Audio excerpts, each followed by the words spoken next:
Eu fiquei pensando algumas coisas no que você estava falando, voltando a essa questão do tempo. Eu estava me lembrando que um dia eu estava assistindo uma palestra do Leonardo Boff e ele estava falando que fizeram um encontro de teólogos de várias religiões e eles quase saíram no tapa. Depois eles fizeram um encontro de monges das mais diversas religiões e eles se entenderam profundamente.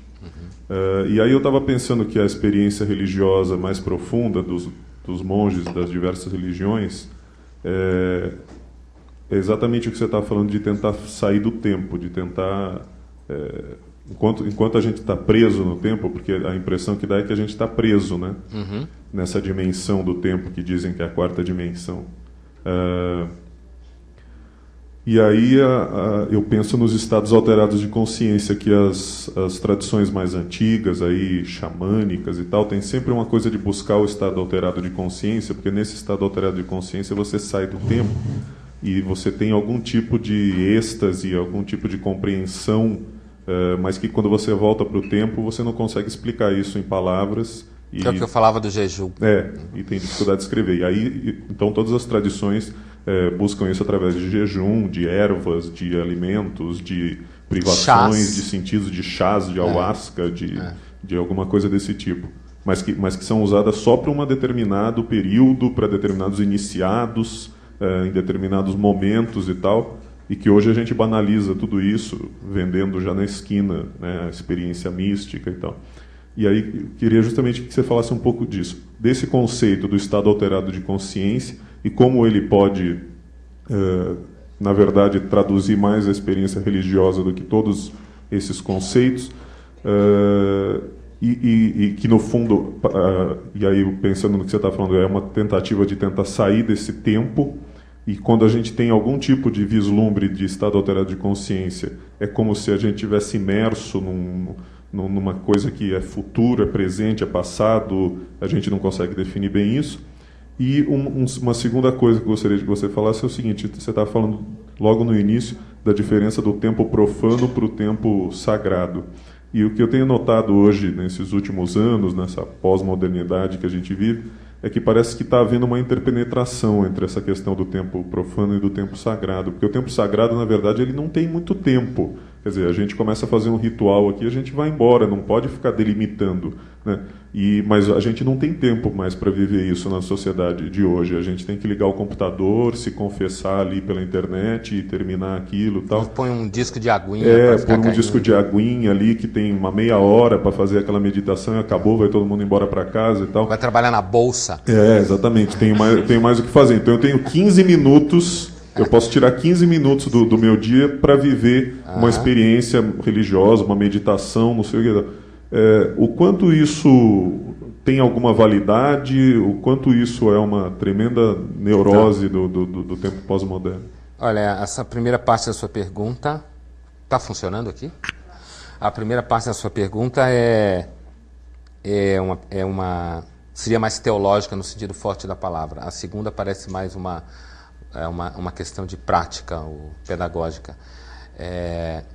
O que o Leonardo Boff falou, eu concordo em gênero, número e grau sobre essa coisa.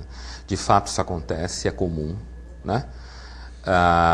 Encontro entre monges de religiões diversas normalmente tende à unidade do entendimento, né? Afetivamente, o monge já está nessa direção, muito pela experiência que ele mesmo narra. Contextualmente, no sentido social histórico, se você pega, por exemplo, os monges cistercienses, trapistas, católicos, né? De observação estrita, que são contemplativos, historicamente, eles associam uma observação estrita do ponto de vista da ordem beneditina medieval e depois com a reforma cisterciense do Bernardo, associam isso a uma atitude extremamente aberta às outras religiões. Isso é real mesmo. Então, assim, parece que a experiência religiosa mais profunda leva as pessoas que as têm a uma percepção concreta da superação dos ganchos categóricos, eu quero dizer, das definições, né? Parece que leva isso, é real. E é isso que o Boff, eu não vi ele falar isso, mas é provavelmente isso que ele tinha em mente mesmo. Né? É por isso que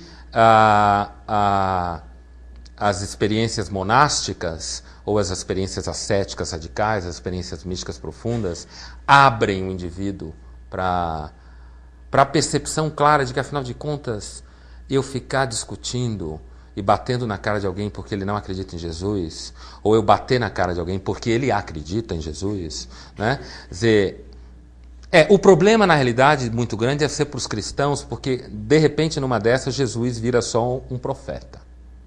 Aí surge o problema teológico doutrinário, tá vendo? Tá bom, eu não quero abrir mão de Jesus. Qual é uma solução boa para isso? Não falemos de Jesus, falemos de outras coisas, então. Né? Eu sou religioso A, você é religioso B, falemos de outra coisa, evitemos aquilo que gera briga, que na realidade essa é a prática dialogal mesmo. Por quê? Inclusive, afinal de contas, se uma hora Deus quiser resolver essa polêmica, ele aparece e resolve. Enquanto ele não resolver, a gente vai falando. A gente vai conversando, discutindo, né? E aí não precisa brigar, não precisa matar o outro, quer dizer. Eu, pessoalmente, acho isso um ponto básico. Então, eu concordo plenamente com o que você está falando. Inclusive, uma narrativa concreta disso daí, de experiências místicas, no universo judaico-cristão, e que também é muito próxima ao universo hinduísta e budista, ainda que não use essa linguagem, porque a linguagem que eu vou usar é do universo judaico-cristão, é de que a experiência profunda, mística, ela produz em você uma percepção, ao mesmo tempo, da efemeridade absoluta de tudo que existe. Portanto, tudo é nada, tudo é vazio. E, ao mesmo tempo, a percepção de que essa efemeridade que existe, existe porque está mergulhada numa vontade que é dádiva. Que existe só porque existe. Na realidade, a rigor, eu estou dizendo o seguinte: não tem nenhum sentido para você existir mesmo. Nem eu, nem você, nem ninguém. Né? Se eu me coloco nessa experiência que eu estou narrando. Então, assim, tudo existe por absoluta dádiva. Só que dentro da experiência mística dos monges, ou de qualquer um que tenha experiência profunda dentro do universo judaico-cristão, essa percepção da efemeridade das coisas, na realidade, ela é vista não como efemeridade, efêmero, não tem sentido, não tem um sentido em si, não se auto-justifica, bebida naquilo que o universo judaico-cristão chama de graça. Essa percepção da graça é o conceito que descreve a percepção de que tudo é uma dádiva, é presente. Nós estamos aqui conversando e trocando ideia por nenhuma razão. Se a gente for procurar uma razão lá atrás. Foi presente. De eu conseguir tomar consciência de que eu sou, de que você também tomar consciência de que você é, e esse processo todo não tem uma razão em si mesma para existir. É porque um sujeito lá resolveu que ia fazer isso. Né? Então, essa ideia, ela navega muito facilmente entre esses dois universos, ocidental e oriental. Ela navega com facilidade.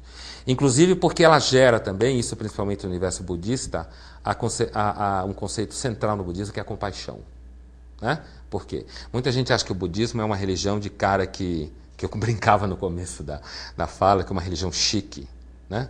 Porque não tem bem nem mal, então eu faço tudo o que eu quero. Né? O budismo é uma religião da compaixão.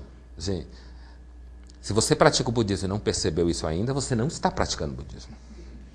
O budismo é uma religião, ela é da crítica do desejo, ela é do estranhamento do mundo, ela não tem um Deus que aponta para você e diz que você é culpado, sem entrar no mérito dessa discussão. Ela é uma religião da compaixão, porque a experiência budista aponta para o profundo sofrimento que é a impermanência das coisas. E a ilusão de você querer se agarrar nas coisas. E quando você tem essa experiência, você percebe que o outro está amarrado na mesma experiência, esse compatos, os dois sentirem a mesma coisa, a percepção de que o que você mais ama é efêmero, a começar por você, isso gera uma espécie de graça imanente dentro do mundo, que é a compaixão que você sente pelo outro e o outro por você. Né? Então, eu acho que essa coisa de que o monaquismo salva as religiões, isso faz parte das próprias tradições religiosas. Né?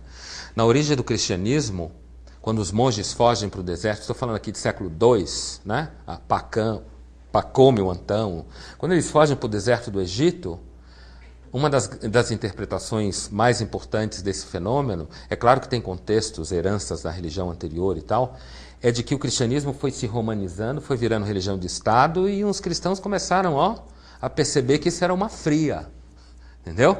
Que você tinha mais que fugir disso daí, então os caras começaram a fugir, e todo mundo sabe que o monaquismo, de certa forma, salvou o cristianismo, né? Esse monaquismo aí. Salvou no sentido de manter uma espécie de consciência dentro do cristianismo, de que, olha, se você cola no mundo muito, você corre o risco de virar baixo clero. Entendeu? Você tem que manter uma certa distância, porque senão você encosta demais no mundo e você se perde. Então eu acho que isso é corretíssimo. Agora, o que você perguntou se eu acho que tem alguma validade essa coisa de espiritualidades pontuais, no meio do dia. Olha, eu tenho uma tendência a ser muito crítico disso, né? Assim, sabe, como eu estava falando, brincando, um disco que cai é aguinha, já que você não tem a água que cai mesmo. Um livro básico, assim, espiritual. Se você está no topo da carreira da espiritualidade do consumidor, você mistura psiquiatria com o Dalai Lama e você, né, no topo. Do outro lado, você... eu vou descrever bem uma situação estereotipada, né? E você faz yoga 15 minutos. 15 minutos de yoga, já pensou? Dá para fazer yoga em 15 minutos. Então, assim... e isso é indústria cultural, né? Ainda tem a Power Yoga para manter o corpo em cima, né? Assim, o corpo em cima, permanência na impermanência, né? Então, assim, isso é indústria cultural. Então, eu tendo a achar que, na maior parte das vezes, isso nada mais faz do que afastar você mais ainda da experiência que você poderia ter do seu vácuo de sentido. Né? Então, eu acho que, na maior parte das vezes, é ruim. Ruim, eu digo, acho que não vale nada. Porém, se eu estivesse convivendo com alguém, ou cruzasse com alguém, ou se eu fosse esse alguém, e aí falando da pessoa que estaria convivendo comigo, se eu convivesse com alguém que estivesse num momento terrível na vida, certo? Assim, tipo, coisas ruins aconteceram. Não na cabeça, na realidade, né? E essa pessoa estivesse lendo um livro desse, no momento de total agonia, e ouvindo esse disco no momento de total agonia, eu não ia virar para ela e dizer assim, puta, você é uma idiota. Entendeu? De forma nenhuma eu ia dizer isso. Porque, inclusive, é sério, é exatamente isso. Porque, inclusive, assim, pela total... É por isso que eu estou falando isso, porque eu vejo isso de uma forma contraditória mesmo. É pela certeza absoluta de que eu mesmo posso um dia estar numa situação dessa, e alguém me dá um livro desse, e eu estar tão agoniado, e eu começar a ler um livro desse, e esse livro me ajudar a chegar no dia seguinte. Né? E se o livro me ajudar a chegar no dia seguinte, já valeu, né? Então, por isso que a minha posição em relação a essas coisas de consumo, eu sou muito crítico, assim, eu acho que tem que criticar esse negócio, entendeu? Assim, a gente tem que tomar cuidado com essas receitas de a cenoura certa, o livro certo, a ginástica certa, o pacote espiritualidade. Eu acho que isso é quase sempre ruim. Mas assim como às vezes você chega num lugar, não tem nada aberto, só o McDonald's, e você está morrendo de fome, só tem o McDonald's, você está morrendo de fome. Então pode ter um momento onde eu posso estar numa situação tão frágil, né, que se alguém vira, eu estou lendo um livro desse, ou fazendo uma coisa dessa, e alguém vira e fala, mas você é um idiota. Você nunca leu Marx, nunca leu Adorno, você nunca leu Nietzsche, você não entende nada de religião, cara. Você não sabe que religião não tem nada a ver com essa tentativa de ficar se salvando com bobagem. Eu acho que esse cara, nessa hora, ia estar cometendo uma blasfêmia. Né? Porque, às vezes, não dá para fazer mais nada além disso. Né? E, então, por isso, eu acho que a gente tem que ficar atento às exceções. Bom, aliás, na tradição talmúdica judaica, é comum essa definição, dizer que Deus está no detalhe. Então está na exceção.